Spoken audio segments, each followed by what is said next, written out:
propose d'ouvrir dans 1 Roi 19. 1 Roi 19, un récit que nous connaissons bien. Élie le prophète a rassemblé, a prophétisé, il n'y aura pas de pluie pendant 3 ans et 6 mois, et puis ensuite il y a eu la sécheresse, et ensuite il a rencontré Akab sur l'ordre de Dieu, et ensuite il a amené tout le monde sur le mont Carmel où les prophètes de Baal et d'Astarté ont voulu faire descendre le feu, et ensuite ça a été Élie qui a dit « Seigneur, montre-leur que c'était sur ta parole que j'ai parlé ». Et à ce moment-là, le feu est descendu, a consommé le tout, et ensuite Élie a fait mourir les prophètes de Baal et d'Astarté. Il y a ensuite eu le miracle de la pluie. Élie a enfanté sa prophétie par la prière, vous savez ces choses. Et Akab, lui, est retourné raconter cela à sa femme, Jézabel, et naturellement, je vous le signale en passant, nous avons eu un séminaire avec le ministère de la Femme. Sans rentrer dans les discussions, la notion d'autorité a été abordée par Maurice Ray, très très intéressant, cette notion-là de l'autorité masculine, de l'autorité de l'homme. Ça ne veut pas dire que la femme ne fait rien, la femme peut faire beaucoup de choses, mais le principe d'autorité demeure. Et Akab, lui, il était tombé sous la coupe de sa femme. Femme qui était la fille du roi de Tamaris, c'était une magicienne, c'était quelqu'un qui était voué à l'occultisme, et Akab est rentré là-dedans. Donc, Donc Akab va raconter ça, et Jézabel envoie un messager en disant à Élie que les dieux me traitent dans toute la rigueur si je te raccourcis pas, etc. Et là, étonnant, Élie prend une dépression, se sauve, et quand on est dépressif, on s'éloigne de tout le monde, on quitte l'église, on quitte ceci, on quitte la famille, on veut rester seul, besoin de rester seul, et finalement il lâche son serviteur dans le désert, un ange vient le nourrir, et finalement il se retrouve dans la caverne d'Horeb, du mont Horeb, où, à un moment donné, il entend la voix de Dieu qui lui dit, et voilà donc ce que je vous propose de lire au verset 9. Et là, 1 Roi 19, verset 9, et là il entra dans la caverne et il passa la nuit. Et voici la parole de l'Éternel lui fit adresser en ces mots. Que fais-tu ici, Élie? Il répondit, j'ai déployé mon zèle devant l'Éternel, le Dieu des armées. Car les enfants d'Israël ont abandonné ton alliance, ils ont renversé tes autels et ils ont tué par l'épée tes prophètes. Je suis resté moi seul et ils cherchent à m'ôter la vie. L'Éternel dit, sors et tiens-toi dans la montagne devant l'Éternel. Et voici, l'Éternel passa. Et devant l'Éternel, il y avait un vent fort et violent qui déchirait les montagnes et brisait les rochers. L'Éternel n'était pas dans le vent. Et après le vent, ce fut un tremblement de terre. L'Éternel n'était pas dans le tremblement de terre. Après le tremblement de terre, un feu. L'Éternel n'était pas dans le feu. Et après le feu, un murmure doux et léger. Quand Élie l'entendit, il s'enveloppa le visage de son manteau. Il sortit et se tint à l'entrée de la caverne. Et voici, une voix lui fit entendre ces paroles. « Que fais-tu ici, Élie » Il répondit, « J'ai déployé mon zèle pour l'Éternel, le Dieu des armées, car les enfants d'Israël ont abandonné ton alliance. Ils ont renversé tes autels et ils ont tué par l'épée tes prophètes. Je suis resté moi seul, et ils cherchent à m'ôter la vie. » L'Éternel lui dit, « Va, reprends ton chemin par le désert jusqu'à Damas, et quand tu seras arrivé, tu oindras Hazaël pour roi de Syrie, tu oindras aussi Jéhu, fils de Nimshi, pour roi d'Israël, et tu oindras Élisée, fils de Shaphat, d'Abel-Méhola, pour prophète à ta place. Et il arrivera que celui qui échappera à l'épée de Hazaël, Jéhu le fera mourir, celui qui échappera à l'épée de Jéhu, Élisée le fera mourir, mais je laisserai en Israël 7000 hommes, tous ceux qui n'ont pas fléchi le genou devant Baal et dont la bouche ne l'a point baisé. » Donc, je voudrais partager ce matin 3 aspects de la vie d'homme de Dieu qui sont des exemples pour nous. Et le premier personnage que je vais prendre se trouve dans le livre du Deutéronome, c'est Moïse. Moïse, qui ne n'oublions pas, les ministères ne sont pas des surhommes, ce sont des hommes et des femmes qui doivent servir d'exemple, de stimulant pour chaque chrétien, pour chaque femme et chaque homme de Dieu. Et Moïse, nous ne devons pas le regarder comme le surhomme, nous devons le regarder comme un type de Christ et aussi comme un exemple à suivre. Et dans le livre du Deutéronome, au chapitre 5, verset 23, il est écrit « Dieu dit à Moïse » ou plutôt Moïse vient d'avoir avec Israël, ils sont sortis d'Égypte et ils ont eu la révélation de Dieu au mont Sinaï. Les gens, ils ont eu tellement peur de voir la gloire de Dieu. Nous devons nous rappeler que Dieu n'a pas changé.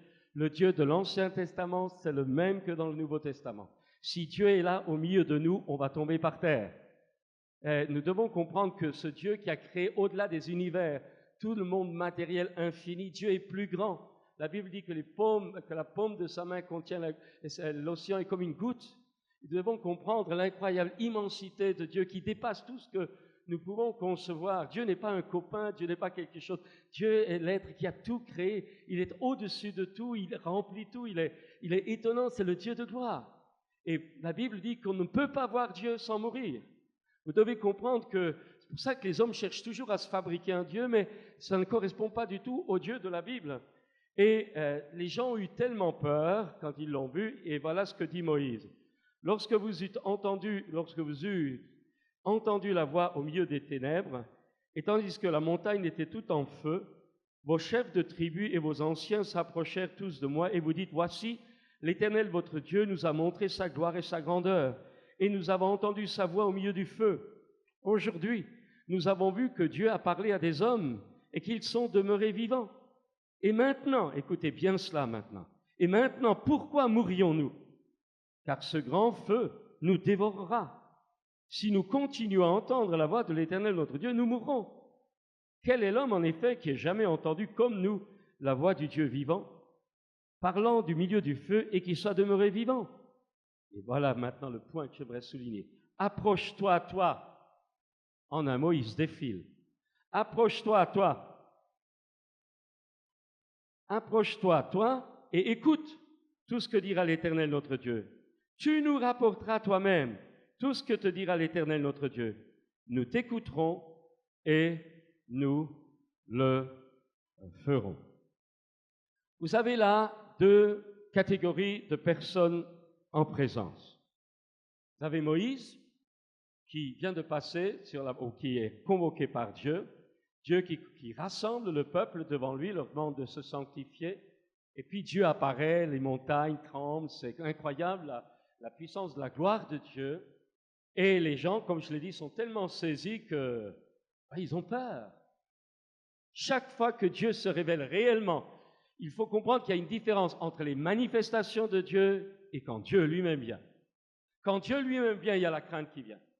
Et donc, ils voient ça, et on entend dans le récit que vous pouvez lire, Dieu appelle Moïse et il dit, viens, monte, viens, viens. Il donnera d'ailleurs rendez-vous sur la montagne aux 70 anciens et à Aaron, en leur disant de venir.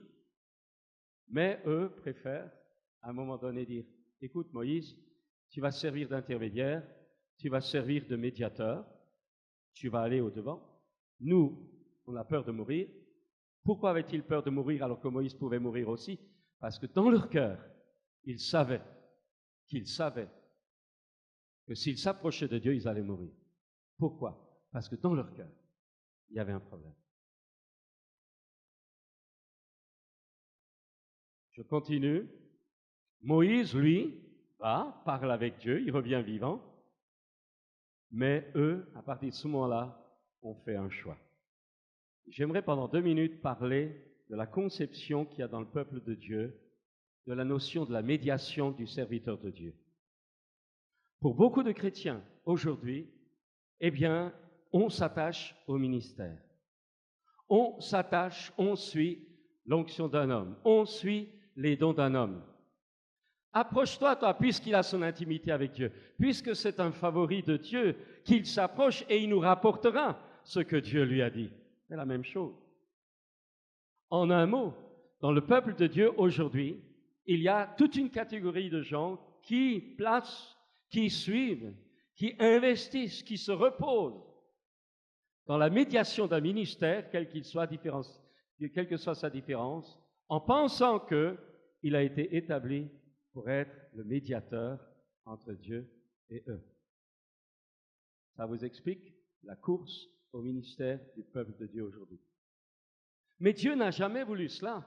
Dieu n'a pas voulu cela pour Moïse, Dieu n'a pas voulu cela pour Israël. Dieu avait prévu de faire d'Israël un peuple de sacrificateurs, un peuple qui lui appartienne pour l'éternité. Un exemple au sein des nations, comme Dieu a prévu de faire de l'Église un exemple pour les nations, mais finalement, au travers de tout cela, un peuple destiné, tout est pour lui, par lui et de lui, destiné un jour à vivre avec lui pour toujours, c'est son peuple.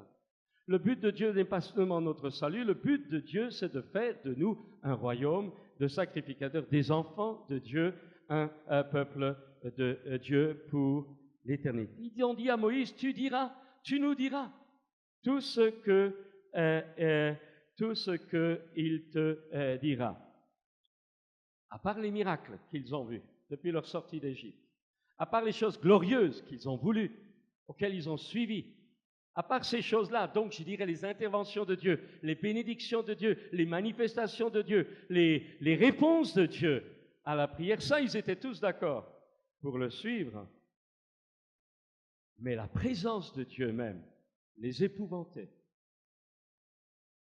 Encore une fois, dans le peuple de Dieu, l'onction, on en veut. Les miracles, on en veut. Les réunions pleines de gloire, les réunions pleines de bénédiction, on en veut. Les réunions où il y a la vie, où il y a le souffle, on en veut. Mais j'aimerais rappeler ce matin que les manifestations de Dieu au milieu de nous, si glorieuses qu'elles soient, ne sont pas forcément la présence même de Dieu au milieu de nous. Il y a une différence entre les manifestations de Dieu et la présence du Père en tant que personnalité paternelle au milieu de nous. Les manifestations de Dieu, quand il y a une atmosphère de réveil, quand il y a la gloire, quand il y a des guérisons, quand il y a des dons de prophétie, quand il y a des miracles, tout le monde est dans la joie. Pourquoi? Parce que tout le monde est satisfait. Et pourquoi tout le monde est satisfait? Parce que tout le monde est béni. Ça veut dire que puisque nous sommes bénis, c'est que nous sommes le centre de notre intérêt. Mais quand Dieu vient, lui, c'est plus la bénédiction, c'est plus les manifestations, c'est le grand Dieu, c'est la personnalité de Dieu.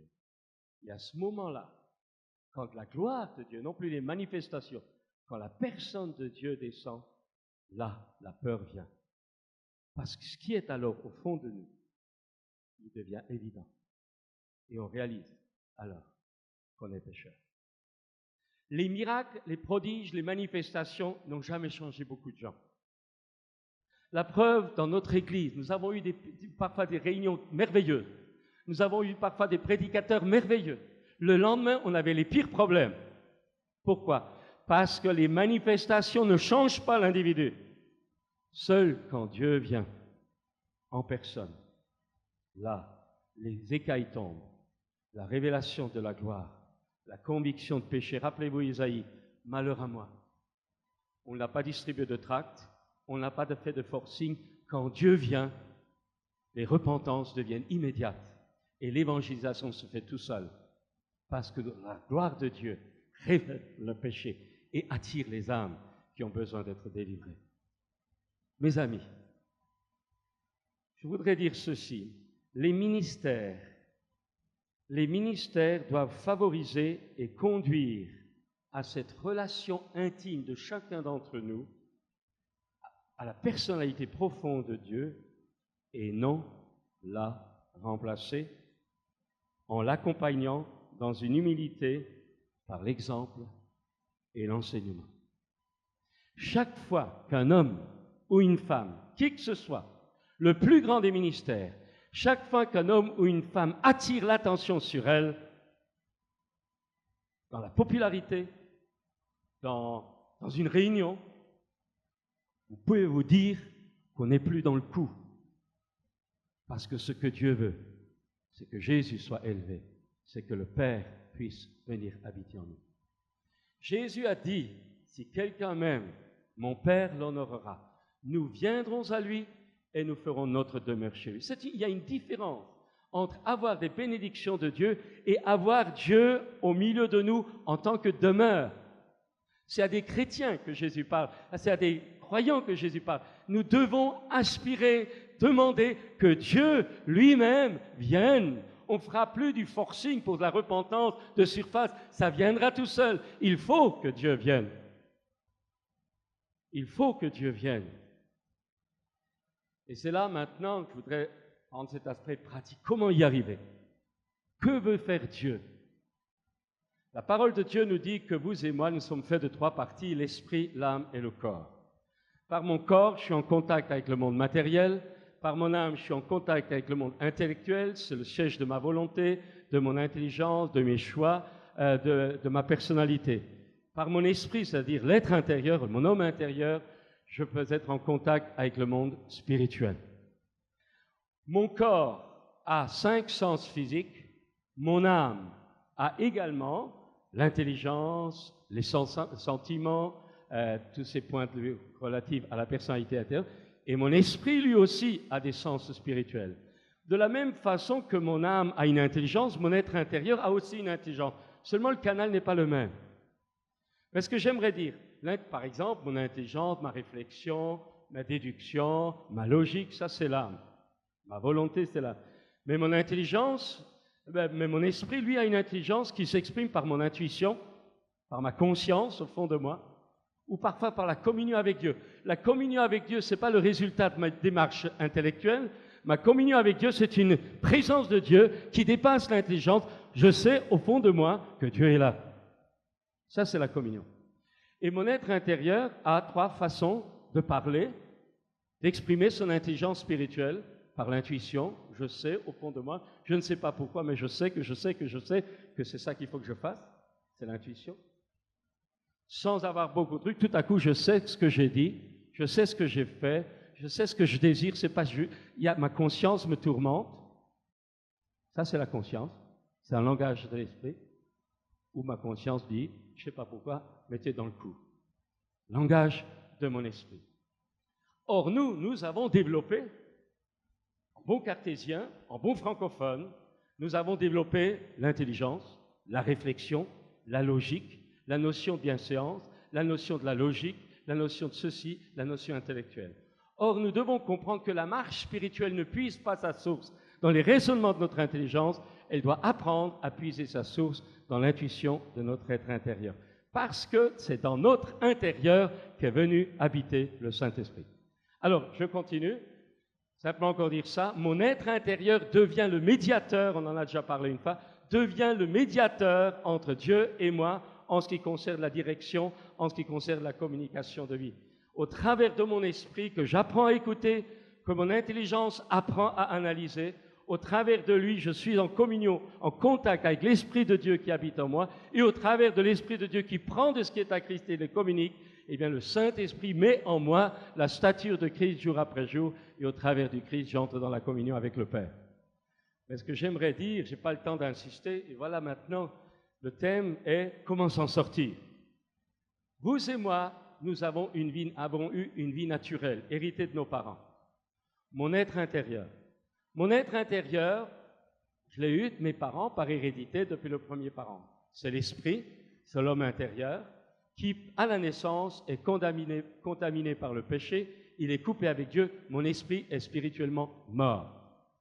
J'ai une âme, le siège de ma personnalité, que j'ai hérité de mes parents, qui est en moi. Je pense, je réfléchis, même non converti.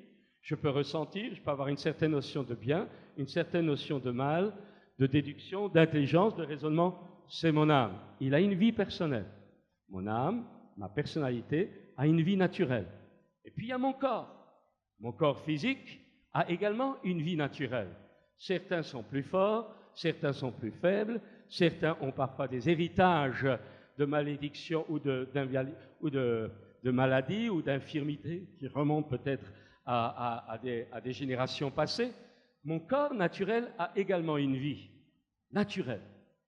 Or, nous, dans notre message de l'évangélisation, nous disons que Jésus est mort pour nous. Et c'est là maintenant un des points importants.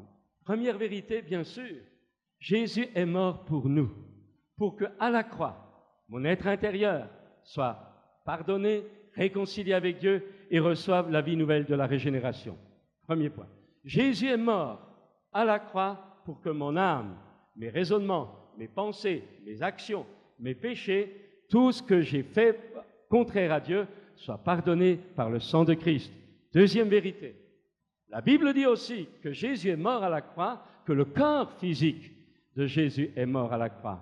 Pour que mon corps physique, pour que la vie naturelle de mon corps physique qui elle-même est contaminée par le péché, parce que le péché, nos corps sont des membres du péché. Le péché est tellement entrelacé avec notre nature physique, notre vitalité physique, que le péché agit dans nos membres.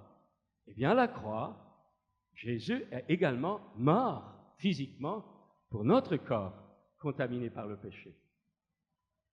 Son esprit a été séparé avec Dieu pour que mon esprit naisse de nouveau. Son âme a été rejetée par Dieu, a été chargée du péché de tout être humain pour que mon âme puisse être pardonnée, purifiée. Son corps a été brisé par la souffrance pour que mon corps puisse être guéri. Mais ce que nous devons savoir, et ça, on arrive au deuxième point, Jésus n'est pas seulement mort pour nous, à notre place, mais l'enseignement de la parole de Dieu dit très clairement que quand Jésus est mort, si je le crois, si je me mets au bénéfice de cette mort, à ce moment-là, Dieu me prend dans les réalités invisibles et éternelles, Dieu me prend et m'unit à la mort du Christ. Et pour un chrétien né de nouveau, pardonné par sa foi dans la mort du Christ, il est uni, écoutez bien cela, il est uni surnaturellement par l'Esprit de Dieu, d'une façon invisible peut-être, certains peuvent le ressentir, d'autres ne le sentent pas, mais c'est une réalité éternelle, ils sont unis à la mort de Jésus. C'est-à-dire que leur esprit qui était mort, là il n'y avait pas de problème, mais leur âme, la vitalité naturelle de notre intelligence, de notre vouloir, de nos sentiments, de nos émotions, cette vie-là, naturelle, que tout homme a, cette vie-là a été crucifiée avec Jésus à la croix. Et mon corps, la vitalité de mon corps, plus ou moins touchée par la maladie, par l'infirmité, par toutes sortes de choses, cette vie-là, naturelle du corps physique, a également été crucifiée avec Jésus à la croix. Votre corps physique et mon corps physique ont été crucifiés avec Jésus à la croix. Il n'a pas seulement été crucifié pour moi, c'est moi-même qui ai été crucifié avec lui à la croix dans les 3 dimensions de ma personnalité. C'est ce que le baptême révèle. Nous sommes immergés dans la mort spirituelle, séparation du Christ avec son Père. Nous sommes immergés dans la mort de l'âme. Il est fait victime expiatoire. Il se charge de nos péchés dans son âme.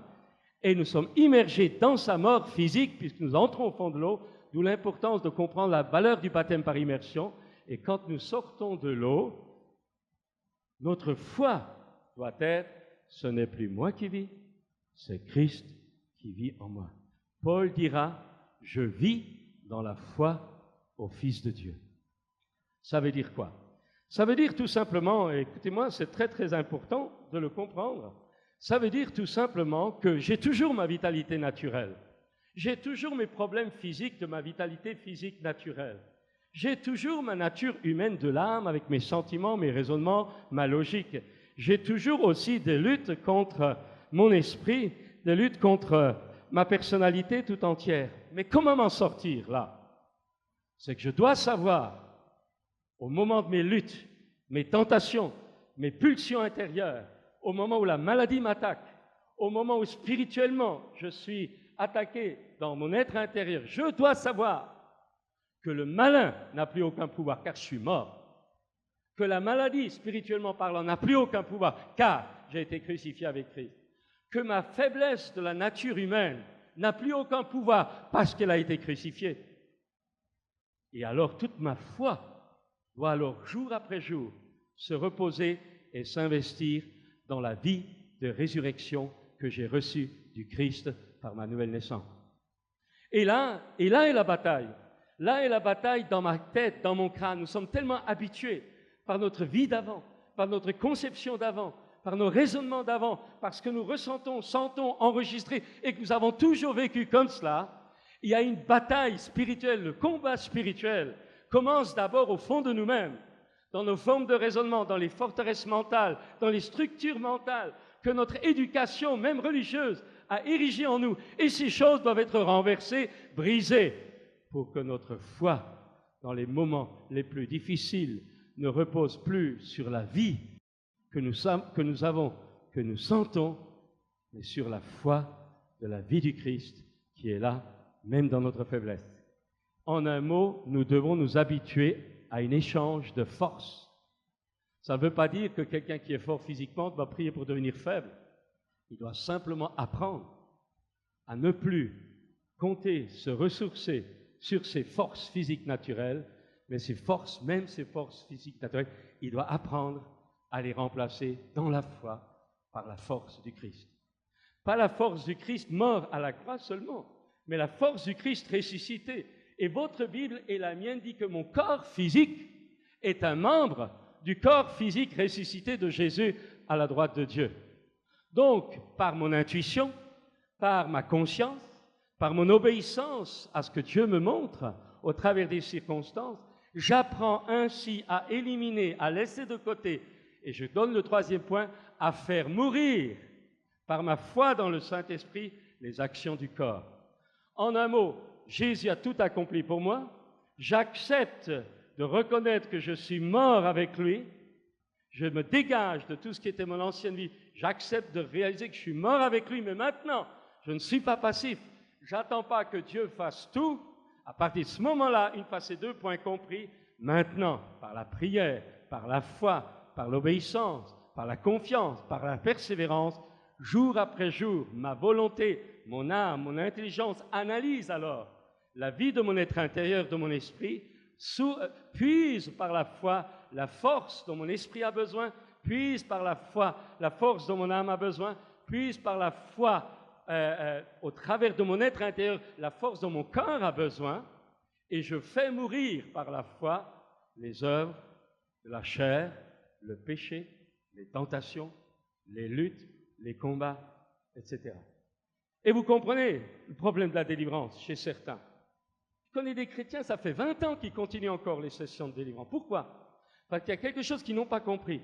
Ce n'est pas que la délivrance en elle-même est mauvaise, non. C'est que la délivrance commence d'abord de toi-même. Au fond de toi, nous allons y arriver.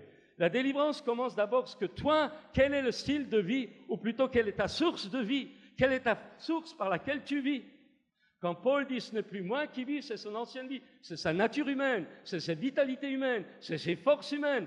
Il a appris à puiser sa vie dans la foi au Fils de Dieu. Jésus, en un mot, est le cep, et lui apprend à être le sarment où jour après jour, il puise la force et la vitalité dont il a besoin, et également dont il a besoin et dont il peut à ce moment-là se reposer dans le repos de Dieu. Faites mourir les actions du corps par le Saint-Esprit. Et là, j'aimerais insister, il n'y a plus de passivité. Le problème, on attend que Dieu le fasse. Puisque Jésus est mort, puisque j'ai été crucifié, je ne bouge plus. Non, tu attendras encore 20 ans. Mais quand la tentation vient, quand la pulsion du péché vient, quand la lutte vient contre le péché, si tu commences à vouloir dire je vais résister, je vais y aller, tu vas résister comme une cocotte minute et à un moment donné, ça va sauter. Et tu vas être découragé et puis tu vas tout lâcher. Mais si tu commences à réaliser que la tentation vient, la lutte vient, le combat vient, première chose, savoir, rappeler, proclamer, je suis mort avec Christ. Un cadavre, on ne peut plus le toucher. Je suis mort. Mais maintenant, si je suis mort, je vis aujourd'hui dans la foi au Fils de Dieu. Donc maintenant, j'ai l'Esprit de Dieu en moi. Alors maintenant, en apprenant à être sensible à mon intuition, en apprenant à être sensible à ma conscience, en apprenant et en acceptant, nous allons voir, à obéir quand ça m'interpelle sur un terrain auquel je suis attaché, à ce moment-là, je résiste, je m'oppose, je lutte, non pas dans ma tête avec ma force, mais par ma foi au fond de moi que le Saint-Esprit, à cause de ma résistance, c'est lui qui va agir. C'est mon être intérieur qui va agir. Paul dira, et là ça ne dépend plus si tu es fort ou faible, ça ne dépend plus si tu es en bonne santé ou malade, ça dépend de ta foi. Dans quoi? Dans l'esprit de vie qui habite en toi. Et à ce moment-là, Paul dira, c'est quand je suis faible, c'est là que je suis fort. Pourquoi? Parce qu'il n'a plus de force physique. Il a été KO, il a été infirme à un moment donné à Corinthe. Il n'avait plus de force, il n'avait plus de vitalité, il n'avait plus le punch, il n'avait plus l'onction, il n'avait plus rien. Il avait quoi? La faiblesse. Mais sa foi était dans le Fils du Dieu vivant qui habitait en lui. Quand je suis fort, alors quand je suis faible, et à cause de ma foi, la vie alors de substitution prend la place. Mes amis, c'est toute une vie. C'est toute une vie à rééduquer. C'est toute une conception à revoir. Et pourquoi est-ce que je parle de cela? Parce que la notion de ministère remplace cela. Un ministère, je vais aller à un ministère, il va m'imposer les mains, on va me faire l'onction d'huile. Si celui-là ne marche pas, j'essaye l'autre prédicateur. Si l'autre prédicateur marche pas, j'essaye le troisième. Puis j'essaye ceci, j'essaye cela, j'essaye encore ceci, j'essaye cela. On court à court et je vois des gens courir depuis 30 ans. Il y a quelque chose qui ne va plus. Mais si j'ai compris que le rôle des ministères, c'est de me pousser dans ma chambre, le rôle du ministère, c'est de me pousser à une relation personnelle avec Jésus. En un mot, une médiation humaine ne doit que me stimuler à rechercher le seul médiateur entre Dieu et les hommes, qui est Jésus-Christ, notre Seigneur. Et mon intimité, et c'est là le défi que je voudrais vous laisser première. Pourquoi y a-t-il tellement de gens fragiles dans le corps de Christ? Parce qu'ils ne connaissent pas Dieu en profondeur personnellement. Ils connaissent les manifestations, ils connaissent les bénédictions, ils ont été sauvés, ils ont été rachetés, ils ont été même baptisés du Saint-Esprit, mais ils ne sont pas restés sur l'élan que Dieu avait placé sur eux. C'est quoi? Après les bénédictions reçues, nous allons voir, il fallait aller plus loin et entrer dans l'intimité de Dieu lui-même. Et là est la carence, et là est la source de faiblesse, et là est le problème. Tu peux être utilisé par Dieu, je le rappelle, je n'insiste pas, je prêchais là-dessus, avec les dons que Dieu t'a donnés, les capacités que Dieu t'a données, tu peux prophétiser, chasser des démons, avoir des dons de guérison, c'est bien, mais ce n'est pas ça que Dieu attend de toi. Tu peux être utilisé par Dieu sans être approuvé de Dieu. Et ce qui est important, c'est que tu aies l'approbation profonde de Dieu dans ta vie, et tu ne pourras avoir l'approbation profonde de Dieu que si tu as Dieu profondément en toi dans ta vie. Le reste, Seigneur, n'avons-nous pas chassé des démons, prophétisé? Il leur dira, vous ne connaissez pas pourquoi. Ils l'ont fait. Mais leur vie, leurs intérêts, leurs priorités, leurs désirs profonds n'avaient pas été changés. Et dans le peuple de Dieu, il y a deux camps. Ceux qui ont vécu avec le Seigneur quelque chose, mais leurs désirs profonds sont toujours vers les choses du monde. Leur désir profond, c'est recevoir les bénédictions de Dieu, mais recevoir aussi ce que le monde peut leur apporter. C'est le cas du peuple. On va y arriver. Mais Moïse, lui, a dit, le peuple a dit, va. Ça leur évitait la recherche, ça leur évitait de prendre du temps personnel, ça leur évitait de se décarcasser. On laisse le boulot aux autres.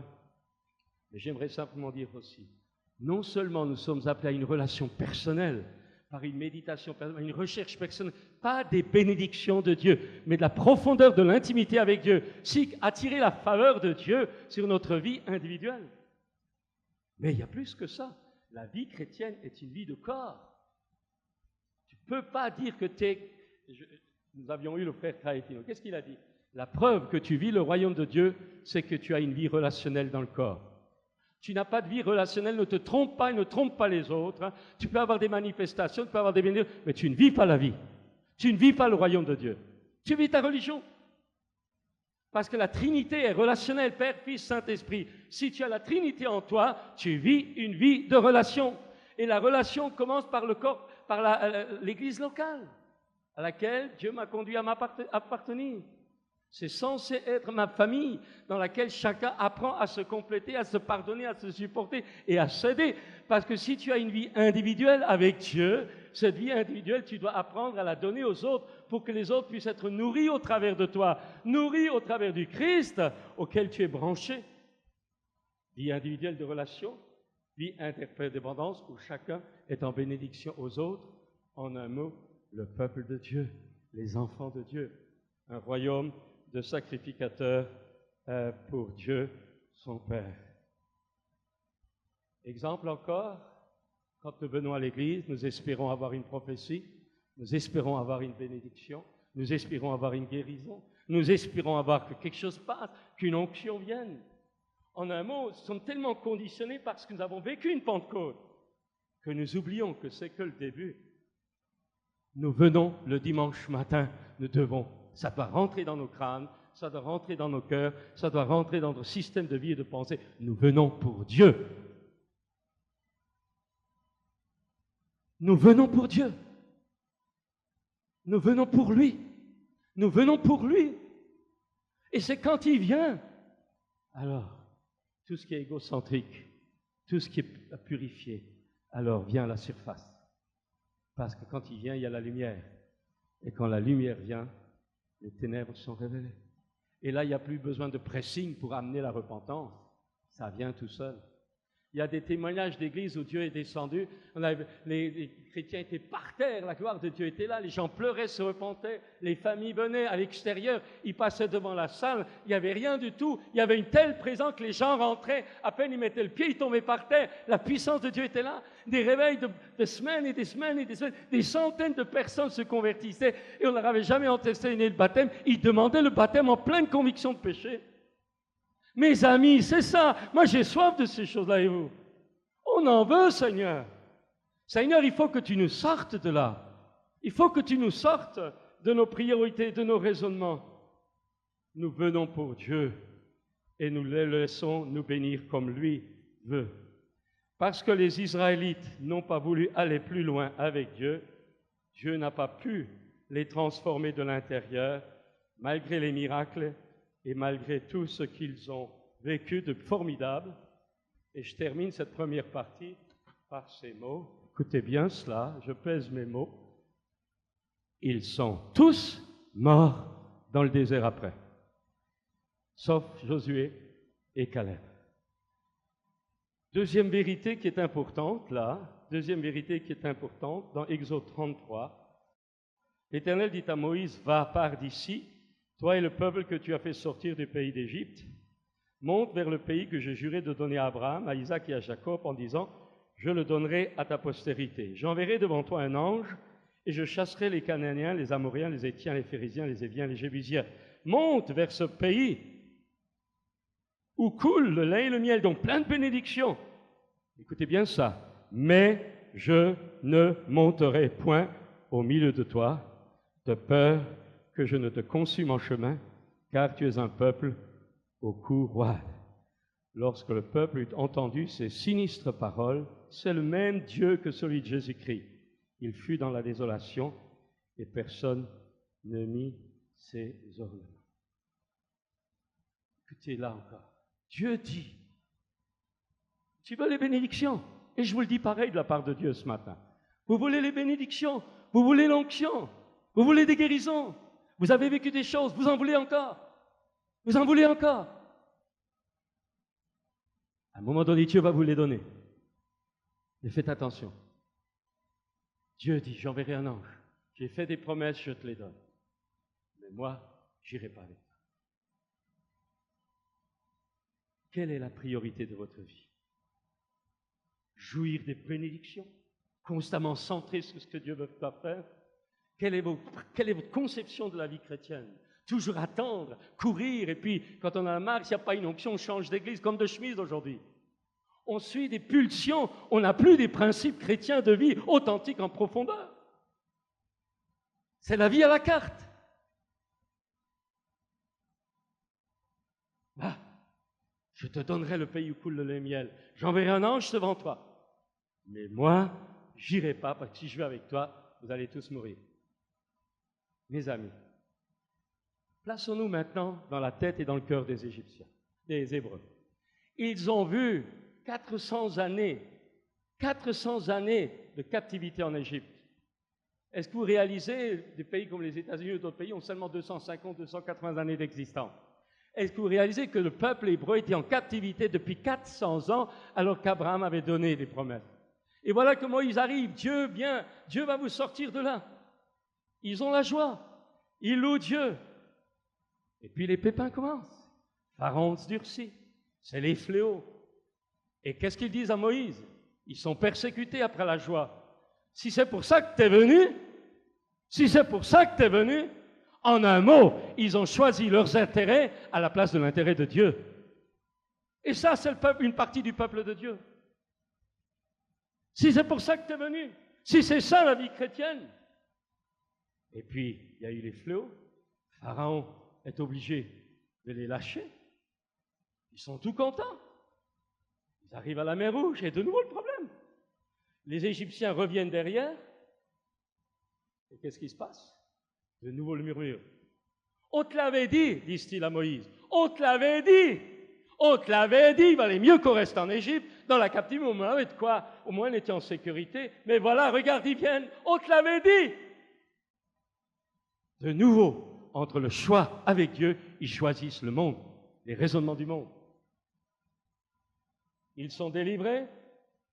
Qu'est-ce qui se passe? Marie, prophétesse, danse avec les femmes. Essayez d'imaginer sur une nation de 3 millions d'âmes, essayez de réaliser, il devait y avoir presque, je ne sais pas, au moins 500 000 femmes qui dansent au tambourin. C'était le réveil formidable, c'était l'apothéose, le ciel était ouvert. Hein, rappelez-vous le chant de Moïse, les chevaliers, son cavalier, ils ont englouti les chars, tout ça, ils l'ont vu, la gloire de Dieu, ils l'ont vu, les manifestations de Dieu, ils l'ont vu, la puissance de Dieu, ils l'ont vu, ils chantent. Comme quand tu chantes après une bénédiction, mais qu'est-ce que tu fais après, quand il n'y a pas de bénédiction? Et c'est arrivé, ils sont arrivés à un moment donné, plus de pain, ils ont râlé.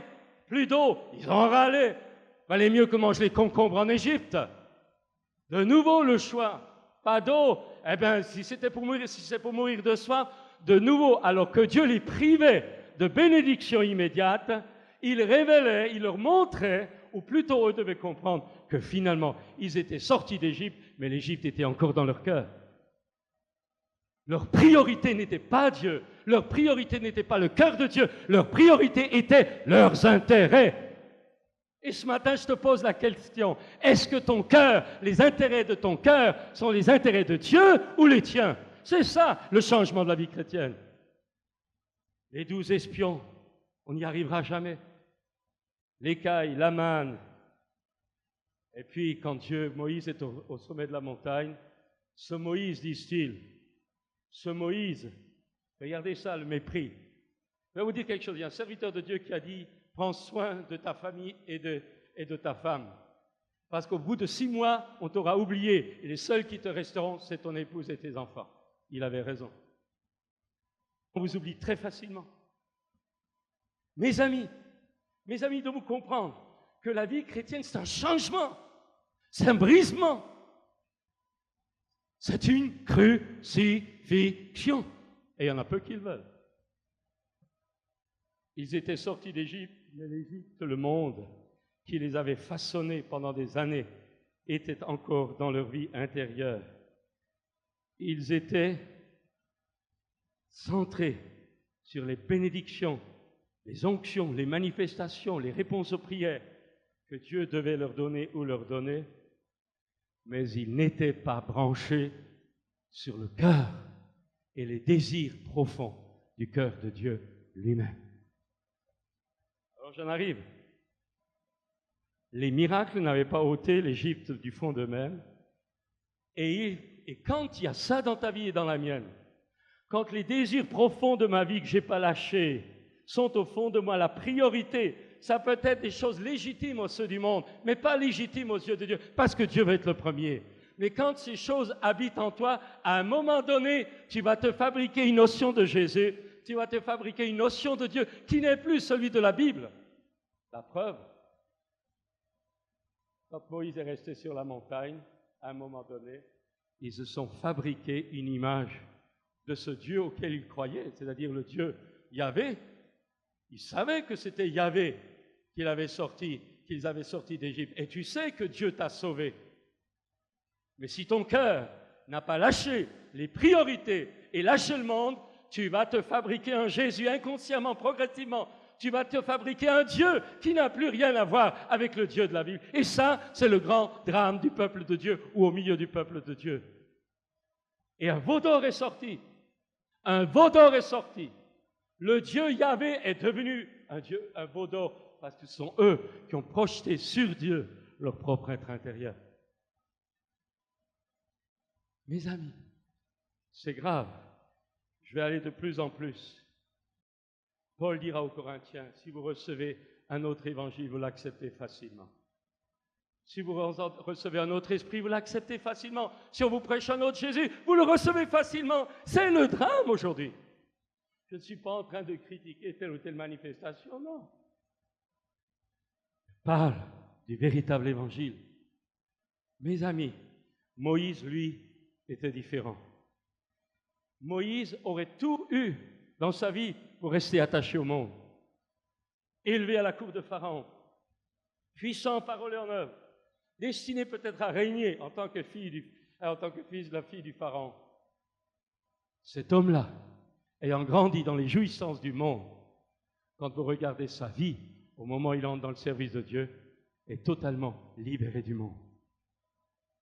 Il ne cherche plus son intérêt, il ne cherche plus ses raisonnements, il ne cherche plus à faire passer ses désirs. Qu'est-ce qu'il va dire? Seigneur, si ce n'est pas toi-même qui viens avec nous, je ne bouge pas. Tes richesses, le pays de la promesse, les bénédictions que tu nous offres avec ton ange, ce n'est pas ça qui compte pour moi. Ce que je veux, c'est toi. Ce que je veux, c'est toi.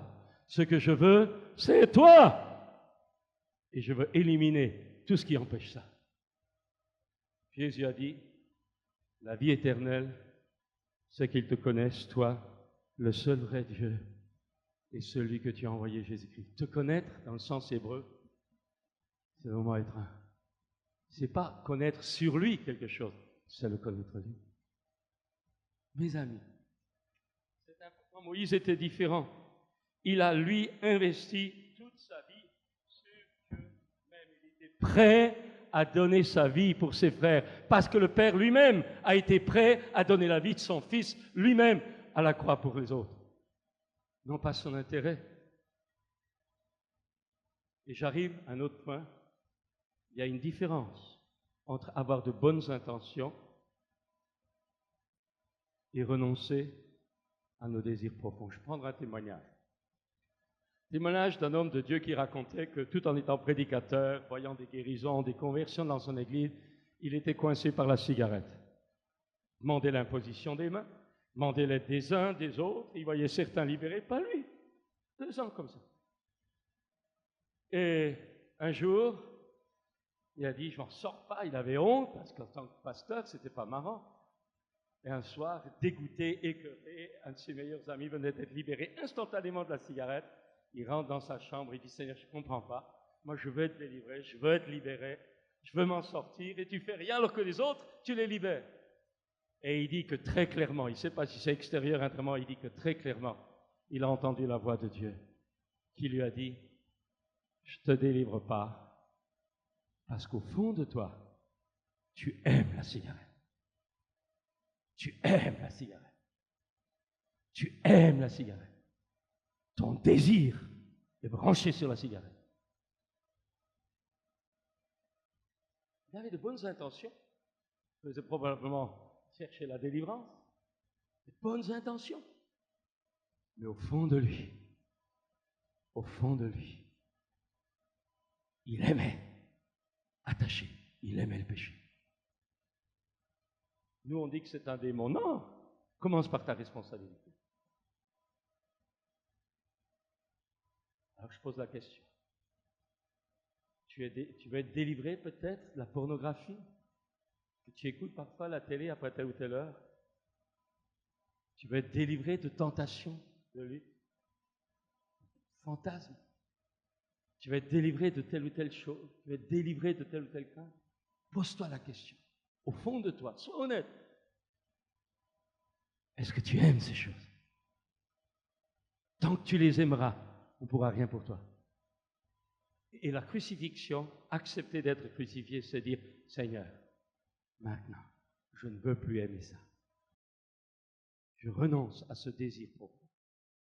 Et ce pasteur racontait que là, dans sa chambre, quand il a entendu ça, je ne sais plus s'il a sorti son paquet de cigarettes, il a dit, Seigneur, je renonce à ce désir.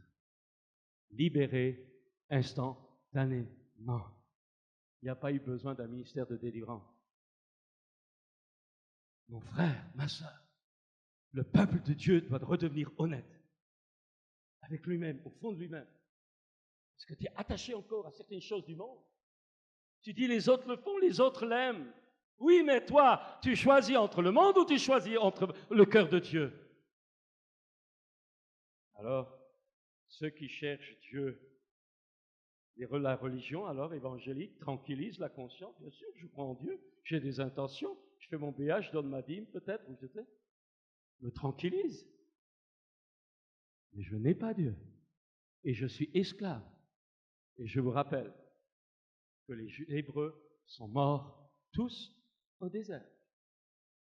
Si tu ne penses pas passer au travers, prends ta Bible et réfléchis. Ceux qui cherchent Dieu lui-même et ce que Dieu est ce qu'il veut, même s'il ne donne rien, même si Dieu ne donne rien, en renonçant et en brisant leurs propres désirs, se chargeant de la croix chaque jour, c'est-à-dire refuser, renoncer, ça coûte, ça fait mal. Tu as une passion. Vous savez, des fois, dans la formation au ministère, les gens pensent qu'on devient un prédicateur comme ça. Je veux dire, dans ma formation, j'étais un pauvre type et je le suis toujours, mais des fois, des années en arrière, j'avais prévu mon programme, j'avais prévu mes vacances, j'avais prévu ceci, j'avais prévu ça, et au dernier moment, patapoum, un besoin chez un tel, un besoin chez tel autre. Et je pouvais dire, mais j'ai droit aux vacances, j'ai droit à mon salaire, j'ai droit à mon argent, j'ai droit. Si j'avais dit ça, je ne serais pas dans le ministère. Mais Dieu veut t'apprendre à renoncer à tes droits, parce qu'il faut que tu te plies au cœur même de Dieu. Au cœur même de Dieu. Au cœur même de Dieu. Tu as une passion, tu dis c'est normal, j'ai le droit d'aller à la chasse, j'ai le droit de ceci. Moi, fais ce que tu veux. Mais au moment où Dieu te demande de faire quelque chose, est-ce que c'est ton désir qui l'emporte ou la priorité de la volonté du cœur de Dieu? Ça joue, tu joues ta vie, je joue la mienne. Et tu ne pourras jamais connaître la plénitude si tu n'acceptes pas de renoncer à tes intérêts personnels au moment où ça se présente. Et ça se présentera dans la souveraineté de Dieu quand tu ne le voudras pas, mais que Dieu aura choisi, parce que Dieu est le maître des circonstances. Mes amis, j'aimerais dire que celui qui aime le monde est ennemi de Dieu. Vous savez, dans le prophète Malachie, il est écrit, vous le connaissez ce texte, au chapitre 3, si vous avez vos Bibles, avant d'arriver au dernier point, au chapitre 3 de Malachie, il est écrit ceci.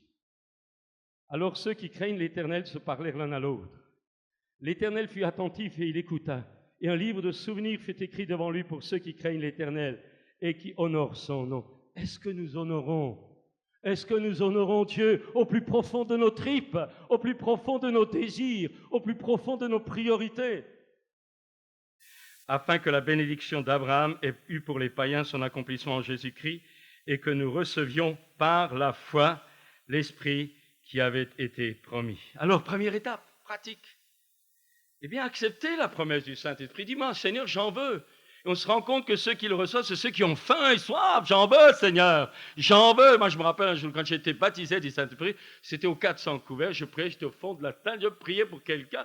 Seigneur, descends, Seigneur, descends. J'étais là, je priais presque en langue, là. Pas en langue, en français. Je priais français. Et tout à coup, le ciel s'est ouvert. Parce que ça, c'est des réalités. Le ciel s'est ouvert. C'est comme si mon cerveau s'était ouvert. J'étais en contact avec Jésus Seigneur. Le baptême du Saint-Esprit te met en contact avec Jésus Seigneur. Et alors la puissance de Dieu, et j'ai continué à penser français, mais les mots qui sortaient étaient des mots en langue. Je parlais en langue et je pensais français. Mais vous savez, après j'avais l'impression de voler. Malheureusement, ça ne dure pas tout le temps. Hein. On aimerait tellement. Vous savez, c'est comme le bébé là qui a la petite sucette, il ne veut plus la lâcher. Hein. Mais si à 30 ans, vous buvez encore le biberon, vous êtes malade. Hein. Et il faut qu'on s'en sorte de cet infantilisme évangélique, charismatique, pentecôtiste. Il faut qu'on s'en sorte, des hommes et des femmes mûrs. Ok, alors, première étape, Seigneur, j'en veux, moi. J'en veux. Pierre leur dit, repentez-vous et que chacun de vous soit baptisé au nom de Jésus-Christ pour le pardon de vos péchés et vous recevrez le don du Saint-Esprit, car la promesse est pour vous, pour vos enfants et pour tous ceux qui sont en loin, en aussi grand nombre que le Seigneur notre Dieu les appellera. Frère, tape sur l'épaule de ton voisin, dis, c'est pour toi, c'est pour toi. C'est pas seulement pour les autres, c'est pour toi. Dieu t'a pas lâché, Dieu t'a pas abandonné, Dieu t'a pardonné, c'est pour toi. C'est pour toi. Et tapez-lui dessus pour le réveiller, c'est pour toi, dites-le lui, c'est pour toi maintenant. Deuxième étape, eh bien, demandez le baptême et attendez-vous à le recevoir. Je n'ai pas le temps. Troisième étape, confessez de votre bouche que vous avez reçu le Saint-Esprit après l'avoir demandé. Jésus a dit dans Marc 11, « C'est pourquoi je vous dis, tout ce que vous demanderez en priant, croyez que vous l'avez reçu et vous le verrez s'accomplir. » Il n'a pas dit « sentez que vous l'avez reçu », croyez. Les choses de Dieu se reçoivent par la foi, ta guérison se reçoit par la foi, le baptême de l'Esprit se reçoit par la foi. Et puis, quoi? Seigneur, je demande, je fais ça dans ta volonté, je te remercie de me l'avoir donné. Et ensuite, vous vous jetez à l'eau, vous commencez à louer Dieu à haute voix. Et je vous propose cet après-midi de venir. On ne va pas vous garder là maintenant. Le temps est avancé, mais ce soir à 18h. On ne va plus faire de l'enseignement. Là, ce soir, on va y aller, on va nager en pleine eau. Chevilles, genoux, cuisses, on va nager, hein? Et on va y aller. Alors, se termine en disant, par conséquent, au moment où vous priez, n'essayez pas de louer Dieu avec votre langue maternelle, par votre intelligence, mais élevez le son de votre voix et le Saint-Esprit commencera à vous donner surnaturellement les phrases et les mots composant votre nouvelle langue. Ne vous occupez pas de ce que vous aurez à dire. Ce langage ne vient pas de votre intelligence ni de vos pensées, mais il vient de votre esprit, alors que le Saint-Esprit vous donne l'onction pour dire ce qu'il vous demande de dire. En un mot, recevez, buvez, expirez, louez, et puis allez de l'avant. Mais surtout, la louange en langue et le chant en langue doit se faire en harmonie. Je m'explique ça pour conclusion. Quand des fois nous chantons en langue, il ne faut pas y aller un dans telle gamme, l'autre dans une autre, etc. Et ça fait une cacophonie qui fait fuir tout le monde. Ce n'est pas parce que je suis rempli du Saint-Esprit que je dois être anti-esthétique. D'accord? Je dois avoir le sens du beau. Donc, quand quelqu'un chante en langue, je rentre dans l'harmonie, je rentre dans la tonalité des autres. C'est pour ça que nous avons... Alors, je vais vous dire, nous ne pourrons pas accomplir la tâche finale pour laquelle vous et moi, nous avons, et Dieu veut nous préparer, à la fois individuellement et communautairement. C'est quoi? C'est simple. Élie était un homme d'onction. Élie était un homme de puissance. Mais il connaissait Dieu comme le Dieu de la puissance. Mais il a fallu qu'il découvre Dieu avec un cœur de père. Moïse était omnibulé par son ministère, sa vocation, sa puissance, son obéissance, sa fidélité. Vous savez ce que Dieu lui dit? Tu vas repartir et tu vas en oindre 3 autres. Pourquoi? Parce que tu n'es pas suffisant par ta personne à répondre à l'ampleur de l'appel que j'ai mis en toi. Parce que tu es destiné non seulement à donner un rendez-vous au Carmel, mais tu es destiné à engendrer des fils et des filles comme toi. Parce que votre ministère et le mien, individuellement et communautairement, n'est pas suffisant. La valeur de votre réussite, la valeur de ma réussite, ce n'est pas les super dons que je peux manifester, c'est le nombre de personnes que j'ai engendrées comme des successeurs complémentaires dans la vocation que Dieu m'a donnée. En un mot, un cœur de père qui engendre. Pas ces petits privilèges, pas ces grands privilèges, pas son onction, pas ces choses. Ces choses sont nécessaires, mais ce n'est pas notre priorité. Pose la question. Qui avez-vous engendré? Faites le tour de ceux qui vous sont proches comme au plus loin. Qui avons-nous engendré? Qu'est-ce qui va rester à la fin de notre vie? Nos prophéties, nos guérisons, nos réponses à la prière, ou le nombre d'hommes et de femmes, de jeunes gens et de jeunes filles et d'enfants que par ma médiation, Dieu aura pu engendrer dans le royaume. C'est ça la valeur de votre réussite et de la mienne. Un ministère réussi, c'est un ministère qui a réussi à se reproduire. Et la taille, la grandeur du ministère, c'est la taille, la grandeur de la reproduction. Mes amis, je termine. Il va recevoir un cœur de père, Élie Horeb, en recevant la révélation du cœur du Père de Dieu, qui est un Dieu de plusieurs générations, pour accomplir l'appel qui est en nous. Car nous sommes insuffisants par nous-mêmes. Et Dieu est un Dieu de génération qui veut que d'autres nous suive, nous complète. Il veut que nous investissions dans d'autres. Il veut que nous investissions dans les jeunes. Il veut que nous investissions dans les frères. Il veut que nous investissions dans les frères. Il veut que nous investissions dans les païens. Il veut que nous investissions en beaucoup d'hommes et de femmes. Parce que c'est alors que nous réussirons la vocation à laquelle nous sommes appelés. Parce que le Dieu des générations qui rassemble le cœur des pères et des enfants, c'est justement ça, ce cœur qui engendre d'autres dans le ministère. Alors, je dirais encore ceci, notre vie et vocation de chacun sera vraiment réussie, non pas par les dons, mais par les hommes et les femmes que nous avons engendrés dans le service de Dieu. Notre but est-il de recevoir les grâces et les bénédictions que sont de Dieu, ou avons-nous décidé de renoncer à nos désirs personnels et aux choses du monde pour vivre uniquement pour Dieu lui-même d'abord? Chers amis, sommes-nous productifs? Sommes-nous des brebis qui engendrent? Ce n'est pas les bergers qui doivent faire naître des brebis. C'est les brebis qui doivent faire naître les agneaux. C'est les brebis. Depuis combien de temps, combien de personnes avez-vous amenées au Seigneur? Depuis des années maintenant. Combien? Faites le compte, soyez honnêtes. Vous dites, mais j'ai des onctions, j'ai des révélations, j'ai des prophéties. Gardez-les. Ça ne remplace pas une âme sauvée. Alors je termine.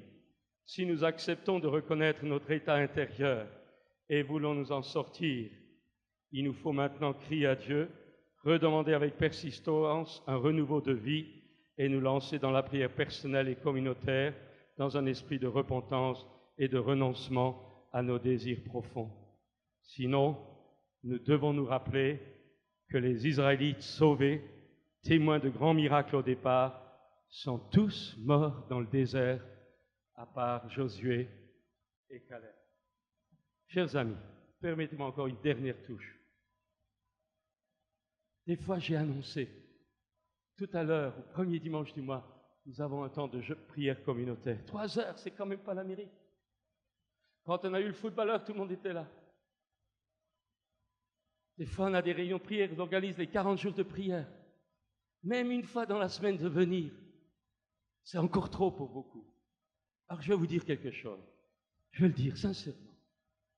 Si vous réalisez ce matin qu'on n'est pas dans le coup, si vous réalisez ce matin que le diable, le monde et nos désirs personnels ont réussi à nous endormir et à nous justifier et à nous trouver une justification, on vient à l'église, on a notre petite religion de conscience, mais on n'a pas Dieu.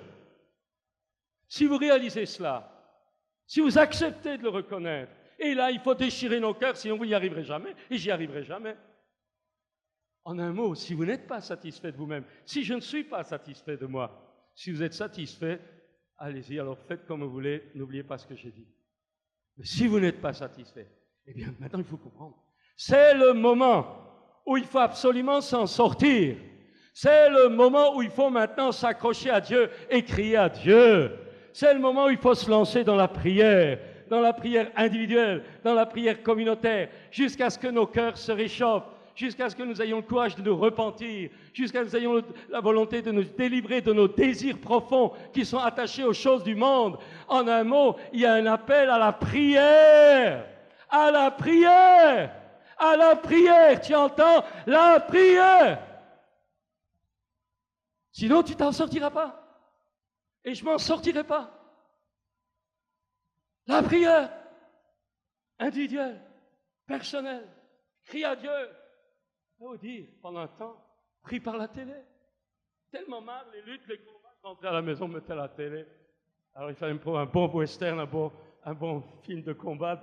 Eh bien ça, vous savez, j'ai dit, Seigneur, tu me délivres. Seigneur, il faut que tu me délivres. À un moment donné, je n'arrivais plus. Tellement marre, fatigué, dérivé, devant des livres. Vous savez comment il m'a délivré? 3 semaines à l'hôpital. Ça a été réglé. Mes amis, le jugement commence par la main, et je voudrais vous éviter cela. Je voudrais vous l'éviter. La prière.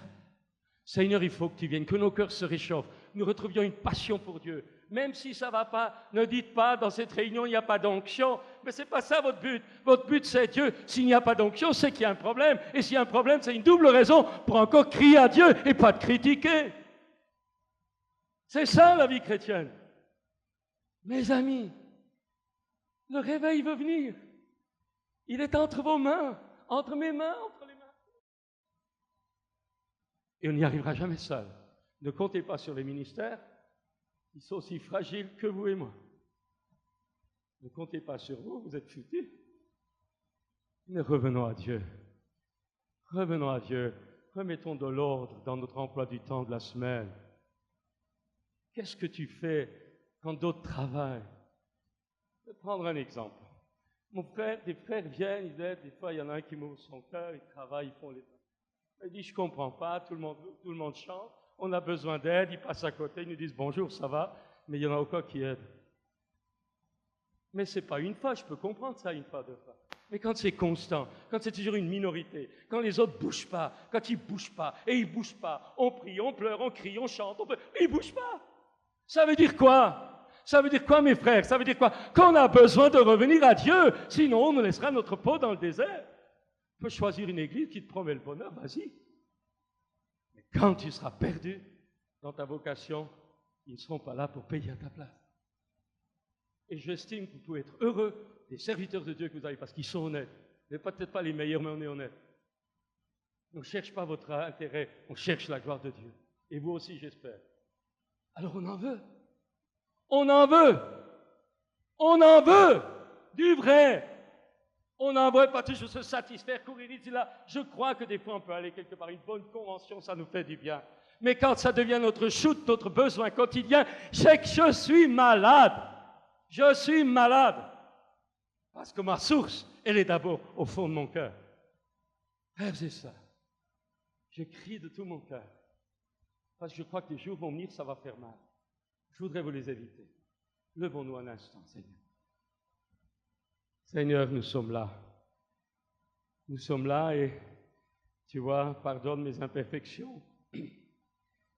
Seigneur, je ne sais pas comment ça va se terminer, mais, tu vois, le temps est dépassé aussi. Tout est dépassé. Tu vois, peut-être un bon beefsteak auquel quelqu'un est en train de penser. Peut-être qu'il a un rendez-vous et que la bienséance dit il faut être à l'heure et que Dieu te donne un rendez-vous et tu n'es peut-être pas à l'heure. Tu es peut-être conditionné par ton estomac, tu es peut-être conditionné par tes habitudes, conditionné par ton horaire. Mais est-ce que tu sais ce que c'est que l'horaire de Dieu? Mes amis, et je me mets au même niveau que vous. Je suis aussi imparfait que vous. La preuve, Dieu m'a fait trinquer, vous savez. Donc, dans ce que je suis en train de dire, je ne vise personne parce que je suis au même niveau. Mais je pousse le cri du corps. Père, il faut que tu viennes. Père, il faut que tu viennes, que tu brises les tabous, que tu enlèves les œillères, que tu brises les forteresses. Et nous voulons participer à cela par notre propre acceptation et participation. Au nom de Jésus. Au nom de Jésus. Puis-je vous demander un instant de lever vos mains vers Dieu et de prier ensemble à haute voix. Vous allez prier maintenant, c'est la réponse à la parole. La réponse à la parole. Ne vous occupez pas de votre voisin. C'est la réponse à la parole. Oh Seigneur, Seigneur, nous sommes là. Seigneur, nous sommes là devant toi. Ça ne peut pas continuer comme ça, Seigneur. Parce qu'on sera tellement aveuglés que nous serons perdus peut-être sans même nous en rendre compte. Seigneur, viens visiter. Seigneur, viens faire reverdir, viens arroser la terre desséchée.